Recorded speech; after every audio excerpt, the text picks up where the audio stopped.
कहता है कि आसमान में सुराग नहीं हो सकता, एक पत्थर तो तबीयत से उछालो यारो। इस कहावत को चरितार्थ कर दिखाया है श्रीनगर गढ़वाल की अंजना रावत ने। वार्ड नंबर 21 निरंजनी बाग डाक बंगला से पार्षद पद की प्रत्याशी अंजना रावत ने अपनी जीत दर्ज कर ली है।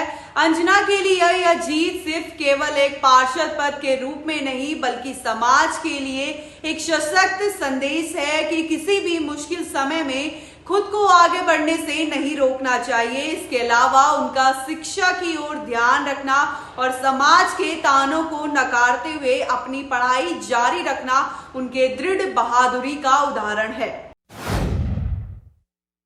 अंजना श्रीनगर गढ़वाल में पंजाब नेशनल बैंक के पास एक चाय की दुकान चलाती है। पिता की मौत के बाद अंजना इस चाय की दुकान से अपने परिवार का भरण पोषण करती आ रही है। अंजना इस चाय की दुकान से अपनी माँ, अपने भाई बहन और सभी का भरण पोषण करती है। ऐसा नहीं है कि अंजना पढ़ी लिखी नहीं है। अंजना के पिता की मौत के बाद चाय की दुकान के साथ साथ उन्होंने अपनी पढ़ाई भी जारी रखी। अंजना ने पहले BA किया, उसके बाद MA किया। इस दौरान अंजना को समाज के कई प्रकार के ताने भी सुनने पड़े, फिर भी अंजना ने कभी हार नहीं मानी, जिसका नतीजा है कि राज्य सरकार ने भी अंजना के संघर्षों को सराहते हुए उसे तीलू रौतेली पुरस्कार के लिए चुना। अंजना रावत की कहानी वाकई प्रेरणादायी है और एक ओर जहां कठिनाइयों के बावजूद उन्होंने अपने परिवार का पालन पोषण किया, वहीं दूसरी ओर उन्होंने शिक्षा को भी आगे बढ़ने की ठानी। समाज के ताने, आर्थिक कठिनाइयों और व्यक्तिगत संघर्षों के बावजूद अंजना ने कभी हार नहीं मानी। उनका जज्बा और समर्पण सचमुच प्रशंसा के काबिल है। इस तरह की कहानियां हमें ये सिखाती हैं कि मुश्किल समय में अगर हिम्मत और मेहनत से काम किया जाए